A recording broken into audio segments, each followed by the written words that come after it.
السلام عليكم ورحمة الله وبركاته. النهاردة بقى معانا طريقتين أحلى من بعض للبطاطا، وتعالي بقى ندلعها كده ونقشرها. معانا كيلو بطاطا، هنعمل منه طريقتين أسهل من بعض. أولا هتجيبي البطاطا تقشريها زي البطاطس كده، وتكوني طبعا غسلاها غسلة كويسة علشان تبقى نضيفة. وبعدين هتبتدي ان انتي تقطعيها زي البطاطس كده، ماشي، وهنسلقها في حلة على مية في النار، بحيث ان انتي تسلقيها سلقة محترمة، يعني تكون خلاص استوت خالص. تمام، هي بتقعدش على النار كتير، بتقعد حوالي مثلا 10 دقايق ولا حاجة، مش كتير قوي. خلاص كده معانا استوت البطاطا هي، ماشي. ورحنا مصفينها بالصفاية وحاطينها في الصينية بتاعتنا عشان نبتدي ان احنا نهرسها.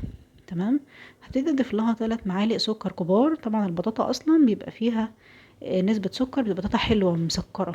تمام، هنبتدي بقى نهرسها كويس قوي كده مع السكر، ونقلبها حلو جدا. لقينا الكيلو مطلع معانا كمية كويسة، فهنعمل منه وصفتين.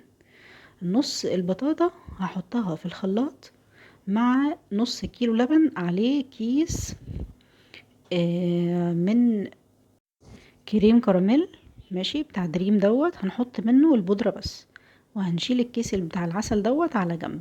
خلاص، هاتي بقى نص البطاطا حطها في الخلاط مع اللبن اللي متدوب عليه كيس كريم كراميل، وهبتدي ان انا اصفيهم في حلة. ماشي، طب بصفيهم ليه؟ عشان لو مثلا في اي شوائب او اي كتل مثلا من البطاطا لسه ما اتطحنتش ولا حاجه، عشان انا عايزاه ناعم جدا. ادي الكيس بتاع الكراميل اللي بيبقى معاه، هحطه في الاطباق بتاعتي، اي اطباق تعجبك بقى، اي شكل اللي انت بتحبيه. هقسمه كده قيمه بس ايه، معلقه صغنونه كده في كل طبق. الخليط بتاعنا دوت احنا رفعناه على النار وغلي حوالي 5 دقايق، وسبناه يبرد في الاطباق زي ما انت شايفه كده، وبعدين هحطه في التلاجة. الطريقة التانية بقى هنعمل ايه؟ هنعمل بشاميل. معانا معلقة زبدة كبيرة على معلقة دقيق كبيرة، او معلقتين زبدة ومعلقتين دقيق. هنبتدي ان احنا نحمرهم على النار كده، نار متوسطة عشان الحاجة ما تتحرقش مني.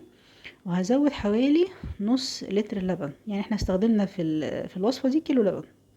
تمام، يبقى ده النص التاني بتاع اللبن هحطه اعمل بيه بشاميل. طبعا هحط السكر حسب الرغبة، انا حطيت معلقتين كبار سكر. تمام، وهتبتدي تقلبي فيه لحد ما الدقيق يدوب تماما ويتقل شويه كده، يبقى برضو بشاميل خفيف مش تقيل قوي. تمام، هجيب بقى الصينيه بتاعتي بدهنها كده بحته زبده كده حلوه. طبعا لما بسخنها الفرن بقى يجهز.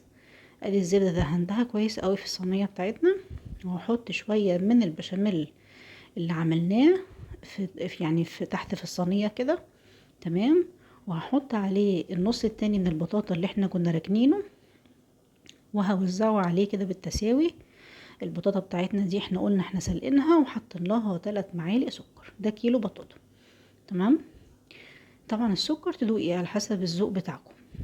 هنحط بقى بقية البشاميل بتاعتنا عليها من على الوش كده، وهوزعها كويس جدا.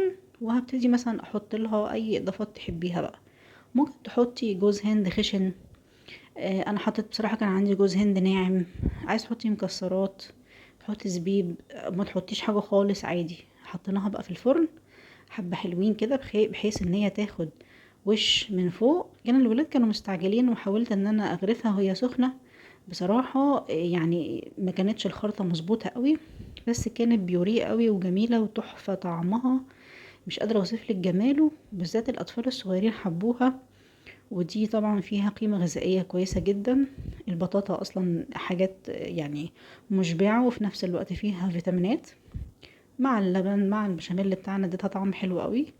تمام، بس نصيحة مني ما تغرفيهاش وهي سخنة. انا بصراحة بقى استنيت على بقيتها كده لما برد، وغرفنا منها. طلعت خرطة منتظمة كده زي ما انت شايفة. والكريم كراميل اللي سيبناه ليلة كاملة في التلاجة، او اقل حاجة 6 ساعات، علشان يتماسك كده زي ما انت شايفة، وتعرفي تقلبيه من الطبق. لو حاولتي تقلبيه بدري شوية مش هيتقلب. تمام، ادي بقى الكراميل كده ساح على الوش كده، وبقى حاجة شكلها يا جماعة والله العظيم طعمها جميل جدا. حاجة كده تحفة، ما كلفتش حاجة. بقى عندنا صنفين من الحلويات في البيت من ولا حاجة، تكلفة بسيطة خالص. كيلو البطاطا اصلا مش غالي، واتكلفت كمان كيلو لبن وكيس كريم كراميل. يعني احسبيها كده تلاقي نفسك وفرتي، وفي نفس الوقت البيت موجود فيه للولاد حاجة في التلاجة. كل اللي عاوز كل شوية يسحبوا طبق كده يقلبوه ويروحوا واكلين منه حتة. حاجة كده تحفة موفرة وجميلة وطلعت مظبوطة خالص. الطباق بعد ما سبناها ليلة كاملة بقى كانت مظبوطة اكتر بصراحة، اكتر من سيبها 6 ساعات بس.